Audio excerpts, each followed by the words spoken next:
Hola, yo soy Alejandra Beltrán y les doy la bienvenida a Chévere Pensar en Voz Alta, un producto digital de Radiónica que gracias a la convergencia del sistema de medios públicos RTBC permite que podamos encontrarnos aquí a través de la pantalla de Canal Institucional. Hoy queremos invitarlos a un Chévere Pensar en Voz Alta que en muchas ocasiones es difícil de tratar. Pensar en voz alta este tema, que es el suicidio, no es tan común. De hecho, eso lo hace que en muchas ocasiones sea un tema tabú, sea un tema que no esté en nuestras mesas de conversación, que no esté dentro de lo que nosotros hablamos con personas cercanas, con amistades, y que incluso cuando intentamos hablar sobre este tema es muy complicado. Y por eso pensamos que justamente necesita pensarse en voz alta para conocer qué es lo que está ocurriendo, porque lastimosamente en Colombia las cifras de suicidio, en vez de disminuir, están aumentando a pesar de todos los esfuerzos que se están realizando con líneas de atención, a pesar de todo el esfuerzo que están realizando todo el personal que pertenece a la salud y en general a nuestra salud mental. Estas cifras siguen aumentando y por eso es chévere pensarlo en voz alta. Para ello nos acompaña una persona que justamente está muy capacitada para pensar en voz alta con nosotros, porque esto merece también mucha responsabilidad, y él es Paulo Monsalve, quien es psicólogo clínico y tiene una maestría en psicología clínica y una especialización en trastornos afectivos y emocionales. Paulo, gracias por venir a pensar en voz alta este tema tan importante. A ustedes, muchísimas gracias por la invitación y claro que sí, es un tema de muchísima relevancia a nivel internacional y evidentemente en nuestro país. Pablo, arranquemos por algo que yo decía al inicio, y es que es muy difícil socialmente e incluso en este chévere pensar en voz alta que siempre nos gusta tratar temas que merecen este espacio para pensarse en voz alta. Es muy difícil pensar en voz alta el suicidio, Mucho. porque digamos que socialmente e históricamente, porque esto no es de ahora, de hecho ahora es que lo estamos hablando, Sí. ¿por qué es tan complicado hablar del suicidio en voz alta? Hay un elemento importante aquí de discriminación y sobre todo de estigma frente a lo que tiene que ver con el suicidio. Entonces, cuando ocurre un suicidio en una familia, usualmente la familia miente al exterior y les dice que la razón por la cual el familiar ha fallecido es por cualquier otra razón, menos por suicidio. Y al interior de la casa no hablan del tema, entonces simplemente dicen, no, el accidente o lo que ocurrió o ese tipo de cosas. La razón, hay varias razones. Uno, porque nosotros dentro de la parte cultural tenemos muy entronizada la idea de que mi familia es perfecta. Entonces, de que yo como padre tengo que ser perfecto y fracaso como padre o fracaso como madre o como hermano si alguien de mi familia toma esa decisión. Lo segundo tiene que ver con la culpa. Entonces, la manera en la que ellos también manejan ese tipo de emociones, la sensación de pude haber hecho algo o por qué no hice lo que tenía que hacer o quizás fue mi culpa, yo debía haber hecho algo de una manera diferente, ¿ya? Y la tercera también tiene que ver con el tema de carácter religioso en muchos lugares del mundo, en donde una persona que se ha suicidado generalmente no la entierran, no generan todo ese proceso fúnebre, igual que el resto de personas creyentes en una denominación específica. Hay otro tema también fundamental a la hora de pensar en voz alta esto del suicidio, y es abordarlo correctamente. De pronto en las conversaciones cotidianas y sociales, como pasa con muchos otros temas de la salud mental que hemos abordado aquí en Chévere Pensar en Voz Alta, pues llegan esos comentarios y esas opiniones que muchas veces nosotros hacemos, que no quiere o no necesariamente responde a ser irresponsables de manera consciente, sino simplemente decimos lo que opinamos. Y en ese orden de ideas podemos herir susceptibilidades sin darnos cuenta, e incluso hablar erradamente de algo tan sensible como el suicidio. Y en ese orden de ideas, ¿cómo hacemos o cómo se puede abordar responsablemente esta conversación? Que es difícil hacerlo socialmente por todo lo que ya nos acabas de decir, pero que además también viene cargado de una responsabilidad muy grande. Claro, es importante aquí separar en los hechos del morbo. Estamos en una comunidad en donde todos queremos saber el más mínimo detalle, entonces qué ropa tenía, de qué color era el labial, no, eso no nos interesa.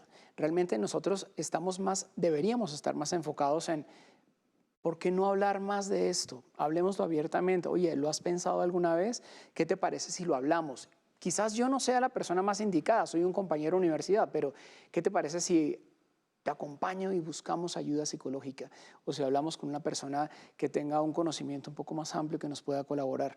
Ese tipo de cosas ya no han cambiado bastante, como lo hablamos hace un momento también por la pandemia, porque hubo muchas dificultades en términos de salud mental. Entonces las personas empezaron a tener más importancia, empezaron a darse cuenta de que la depresión, la ansiedad, los trastornos alimenticios y la drogadicción y todo este tipo de elementos están muy asociados con la manera en la que yo interpreto la realidad. Ahora las personas ya pueden hablar un poco más abiertamente del suicidio. Sobre todo, y lo que sí he notado, es que ahora ya están avisando un poco más fácil. Antes no. Antes las personas simplemente tomaban una decisión específica, quizás hacían algún tipo de gesto o de amenaza, pero se lo guardaban. Ahora ya van al consultorio, ya empiezan a hablar con profesores, con auxiliadores, incluso con los mismos tutores, y les dicen, mire, yo no me siento bien, estoy teniendo una cantidad de ideas, no me dejen solo, no quiero cometer alguna locura. Es lo que ya empiezan a hacer ellos. Hay una relación aquí que en medio de la explicación que nos da se empieza a ver y que quizás a través de las noticias que se conocen o de los casos cercanos que han vivido muchos de nuestros televidentes, el suicidio es como el final de una cadena de cosas que ocurren en torno a la salud mental. ¿Cuál es esa relación directa o quizás no en todos los casos sea tan directa, quizás sea un poco más indirecta, que tiene el suicidio con los temas de salud mental? Bien, tenemos que desmitificar varias cosas. Hay personas que llegan y piensan que el suicida era depresivo o el suicida era porque estaba ansioso o la típica, porque quería llamar la atención. No, nosotros hablamos de factores de riesgo. La palabra clave aquí es factores de riesgo y los factores de riesgo vienen de varios grupos, no solamente es un único evento. Entonces, por ejemplo, la persona viene de una familia en donde hubo pautas de crianza inapropiadas. Quizás el papá o la mamá fueron excesivamente autoritarios, con poca calidad de comunicación, baja afectividad y mucho control. Uno. Dos, estamos notando, de acuerdo con las estadísticas, que aquí en Colombia, a diferencia de Latinoamérica, los hombres tienen una mayor prevalencia en suicidios consumados, ¿ya? 4-1, es decir, de cada 5 suicidios, cinco intentos de suicidio que un hombre trama, 4 son efectivos, ¿ya? Diferente a las mujeres, que de 5 intentos, 1 es efectivo, ¿ya? Entonces hay otro fenómeno aquí que tiene que ver con el sexo. La tercera, estamos notando también que hay un grupo de edad que tiene mayor riesgo de cometer suicidio o de tener por lo menos ideación suicida, que va más o menos entre los 17 años y los 32 años. Encima, que sean solteros. Además, que tengan estas dificultades, esto es muy importante tenerlo en cuenta, a nivel psicológico, que tengan dificultades de irritabilidad, impulsividad, que no sepan manejar problemas, que no tengan la capacidad de resolución de problemas y que además de eso tengan una manera inapropiada de interpretar la realidad. Todo esto sumado con los eventos cotidianos, por ejemplo, me tiré un quiz, mi novia me dejó, o este tipo de cosas. Si la persona no sabe llevar esto, viene con estas otras características, estos factores de riesgo pueden desencadenar en un suicidio consumado o en un intento de suicidio. No es un único factor, es una confluencia de varias cosas. Y el suicidio es es la decisión que la persona toma de manera consciente y voluntaria de decir, no quiero más. Es una manera bastante extrema de darle fin a sus problemas, porque no sabe otra manera de solucionarlos. Hablando justamente, arrancaste respondiendo esta pregunta hablando de tabús y de mitos que hay en torno al tema del suicidio y esa relación, o de pronto esas conclusiones afanadas que queremos sacar intentando darle explicación a todo lo que ocurre a nuestro alrededor. Y hay una cosa más que revisando también encontramos de uno de los porqués la gente no habla de suicidio, y uno de ellos es por el temor a generar todo lo contrario. Y es, en vez de prevenir, terminar alentando. Y por eso muchas personas dicen, eso es mejor no pensarlo en voz alta, no decirlo. Y no justamente quien tenga intención de hacerlo, sino de pronto otra persona, entablar esa conversación que nos decías ahorita, como amigo, como amiga, como familiar, de alguna vez lo has pensado, alguna vez se ha pasado por la cabeza, dicen, de pronto al decirlo, lo estoy alentando. Como de pronto... no darle aprobación a este mito, sino decir, en serio, esto es importante pensarlo en voz alta, nunca lo vas a alentar, como de pronto en esa conversación no generar ese efecto contrario. Claro. Cuando nosotros hablamos de suicidio, de acuerdo con la política de la Organización Mundial de la Salud, cada vez que nosotros hablamos de suicidio estamos previniendo un suicidio. Y es muy importante tenerlo en cuenta. Sí, debemos hablar de suicidio. La idea es cómo hablarlo.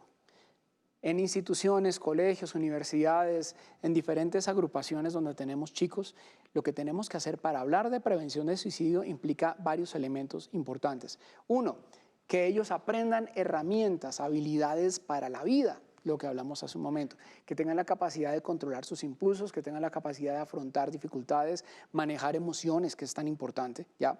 Otro elemento clave aquí es proyecto de vida, que ellos empiecen a ver que sí, todos vamos a tener problemas, todos vamos a tener calamidades, dificultades, son cosas cotidianas, pero esas dificultades no implican el fin.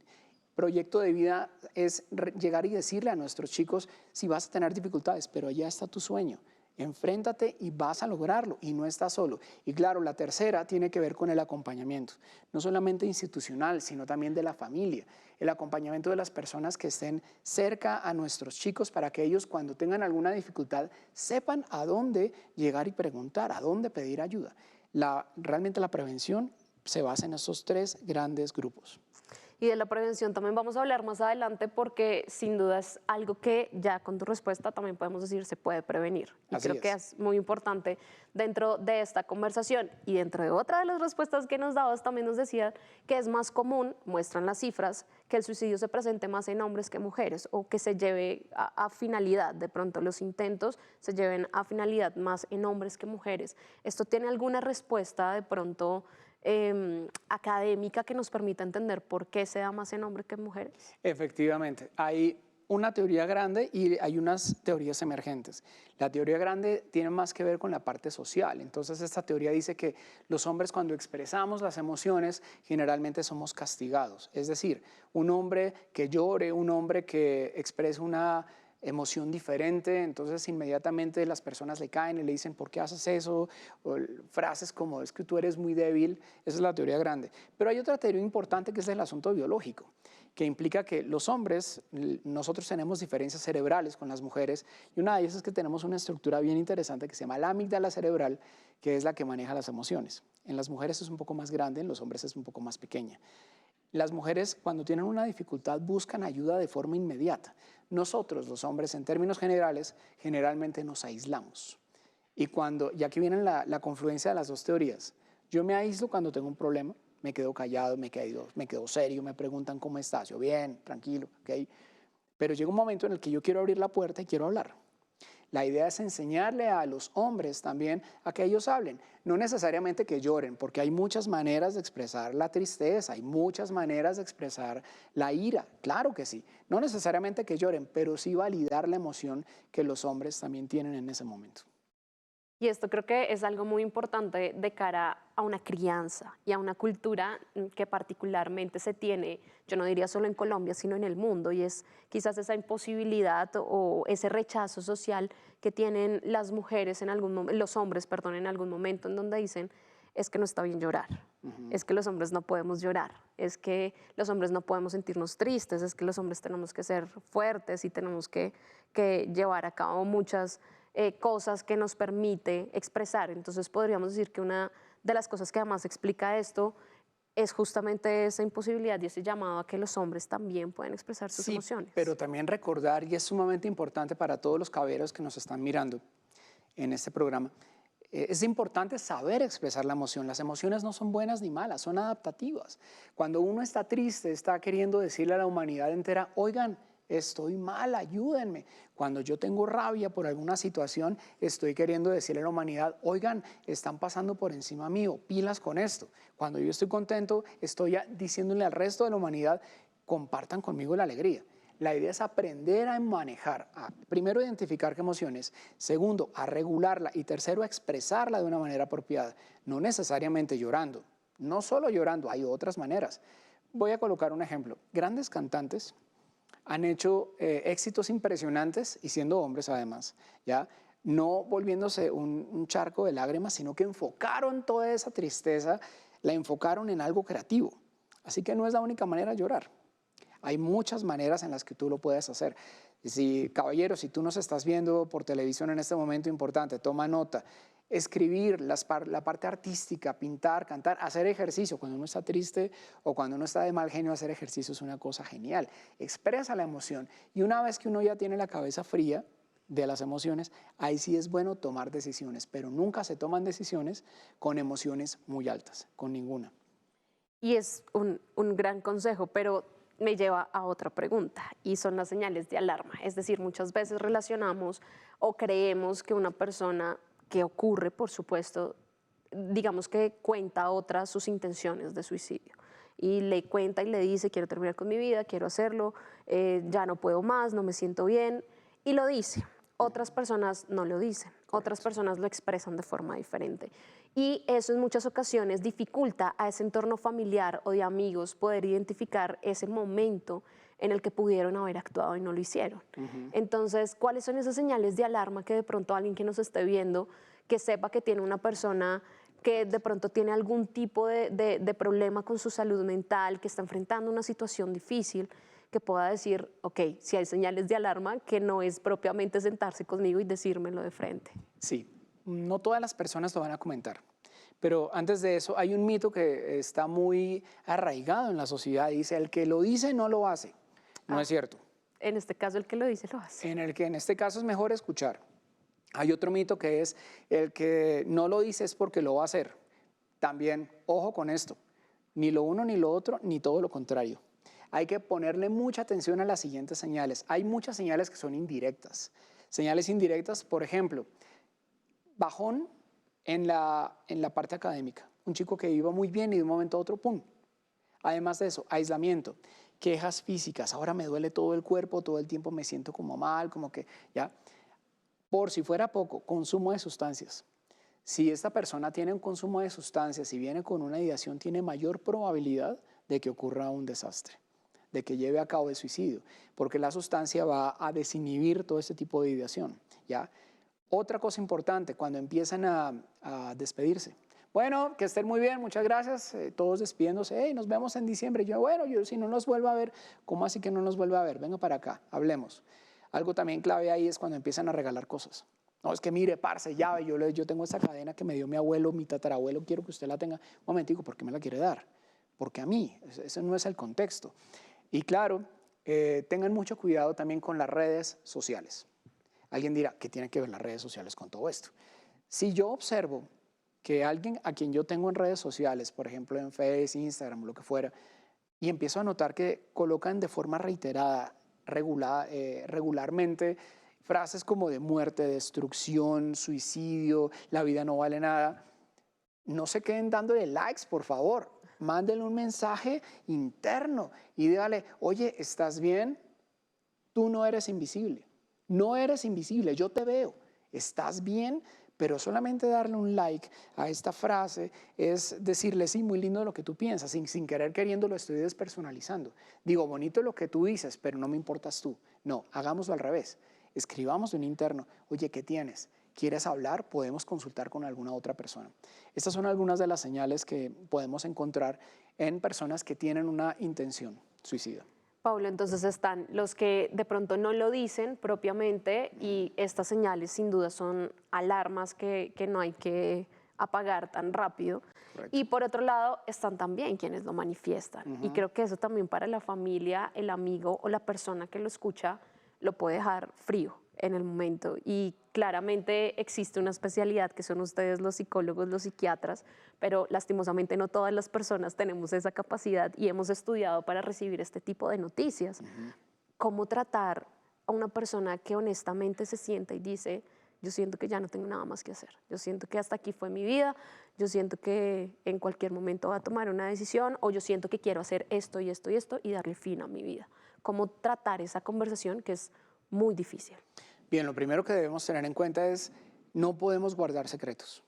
Hay secretos que yo puedo guardar de mis amigos, claro que sí, pero ya cuando me dicen, oye, quiero que me guardes un secreto, es que sabes que pienso hacer esto mañana, no, yo no puedo guardar eso. Mira, no me voy a quedar con eso yo solo, tenemos que hablarlo. Además de eso, preferiblemente no dejar sola a la persona.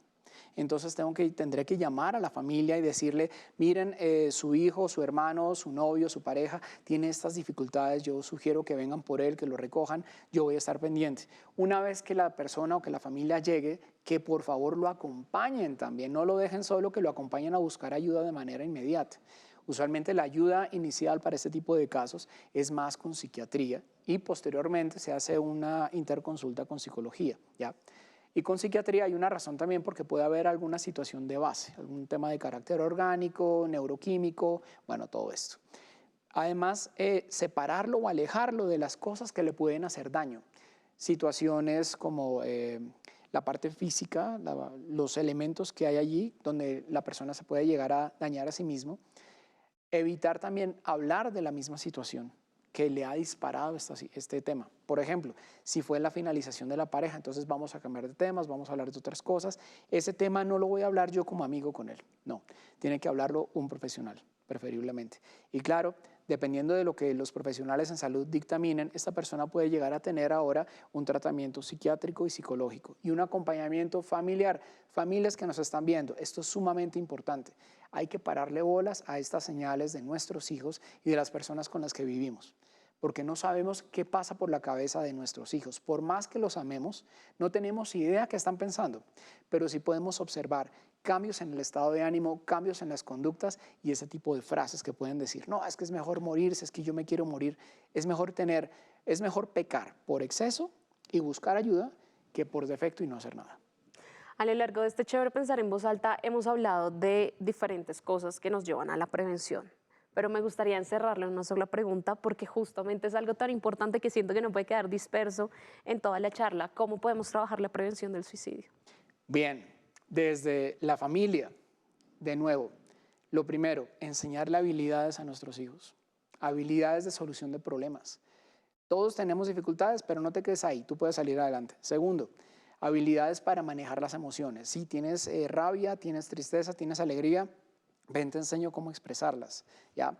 La tercera tiene que ver con la impulsividad, para que cuando yo tenga una situación muy fuerte no haga lo primero que se me ocurre, sino que realmente yo me calme, lo piense, lo medite, saque un par de hojas y empiece a escribir opciones y con la cabeza más fría empezar allá. Y además de esto, trabajar con la familia en términos de comunicación, afecto y reglas. Importantísimo que los papás manejen muy bien estos tres elementos. De nada me sirve una familia, por ejemplo, en donde yo amo a mi hijo, pero no tiene ni idea que yo lo amo. O yo amo a mi hijo, pero estoy creando un delincuente porque no le coloco reglas, no le pongo límites. Y de nada me sirve amar a mi hijo, ponerle reglas, si realmente con quien habla mi hijo no es conmigo y no aprende nada de mí. Tres elementos claves para la familia.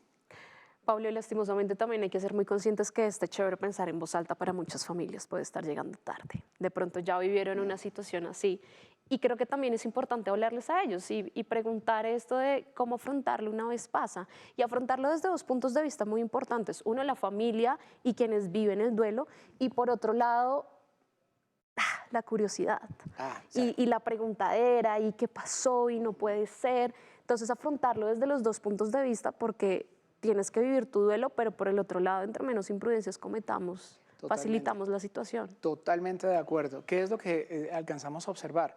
Primero el tema del morbo, entonces quiero saber todos los últimos detalles, pero también por el otro lado viene el tema de la culpabilidad. Con las familias se trabaja un elemento que se llama la posvención. Con las familias de la persona que falleció o con el grupo de, digamos, de un colegio, de una universidad en donde falleció uno de sus integrantes. Se hace la posvención. ¿En qué consiste? Las personas que sobreviven a la persona que tomó esta decisión suicida, quienes sobreviven empiezan a tener una cantidad de ideas. Culpa. Yo, ¿por qué no me di cuenta? Yo debía haber hecho algo. No, es que fue por mi culpa. Y entonces empiezan a generar una cantidad de dinámicas dentro de la familia en donde no solamente me culpo yo, sino te culpo a ti. ¿Y tú por qué no lloras? ¿Y tú por qué no sientes el mismo dolor que yo? ¿No ves que tu hermano o tu tío fue el que falleció? ¿Ya? ¿Qué tenemos que hacer allí entonces? Primero, validar las emociones. Segundo, empezar a darnos cuenta que realmente las decisiones son individuales. Yo no pude hacer nada. De hecho, a lo mejor papá, a lo mejor mamá, si en su familia ocurrió esta situación, a lo mejor usted hizo mucho, pero la decisión no era suya. Las decisiones son individuales. Yo pude haberme dado cuenta, pude haberle hablado, haberle dicho cosas en el último momento, pero si la persona ya había tomado una decisión, esa decisión simplemente la culminó. Lo segundo tiene que ver con el manejo de la depresión, el manejo de la situación en casa. Importante hablarlo. Pero sobre todo busquen ayuda terapéutica, busquen psicólogos, psiquiatras que les puedan dar una mano de carácter más profesional, más real, ¿ya? Y además de eso también el tema del duelo, el manejo del duelo. Yo les sugiero, papás, si ustedes nos están viendo o si tú conoces a alguien que tomó la decisión de quitarse la vida y te sientes como que no te alcanzaste a despedir, yo te sugiero que hagas algo. Escríbele una carta a esa persona. Esta carta debe tener tres elementos. Primero, agradecimiento. Oye, gracias por fuiste mi amigo, porque fuiste la primera persona que me saludó, porque me prestaba los apuntes para el parcial. Segundo, perdón. Te perdono porque te fuiste. Esa es una falta horrible. Y también perdóname porque yo no fui perfecto. Y el tercer elemento, despedida. En la despedida es cuando yo le digo a esa persona, yo te aseguro que yo voy a estar bien. Te voy a llevar en mi corazón, te voy a llevar en mi cabeza toda la vida y voy a hacer muchas cosas en honor a ti. Pero quiero que tú sepas que yo voy a seguir adelante, que voy a estar bien y que te voy a recordar siempre. Sin duda, esta sugerencia que nos haces de la carta, creo que puede solucionar mucho de los sentimientos que se tienen en algún momento, pero creo que también es un proceso que para muchas personas va a ser muy complicado, ¿no? Sí. Creo que es vivir el proceso y creo que hay muchas responsabilidades, creo que es la gran, digamos que el gran aprendizaje que tenemos de este Chévere Pensar en Voz Alta. Hay muchas responsabilidades de muchas partes, de muchos puntos de vista. Es un tema que claramente no es fácil de tratar, pero creo que con el tiempo necesitamos pensarlo mucho más en voz alta. Hace parte como de esos grandes retos que tenemos de cara a esto. La carta solamente es una pequeña estrategia de un proceso un poco más amplio. La carta es solamente una tarea terapéutica que yo le coloco a mis consultantes, por ejemplo, cuando hay un proceso de duelo, pero después de esa carta hay otro proceso adicional, hay más cosas que tienen que hacer. Y evidentemente esto se hace dentro de un proceso terapéutico. Por eso lo mencioné, si sientes que no te has alcanzado a despedir de alguien y todavía tienes dolor por esto, no lo has podido superar, es una muy buena estrategia, pero esa carta con esos tres elementos. Recordando que solamente es una única técnica, una única estrategia que hace parte de un proceso terapéutico más amplio. Y esto también lleva a otra gran invitación, y es que si usted desafortunadamente está viviendo este proceso, pues visitar a un especialista de la salud mental es necesario. Absolutamente. Es totalmente necesario.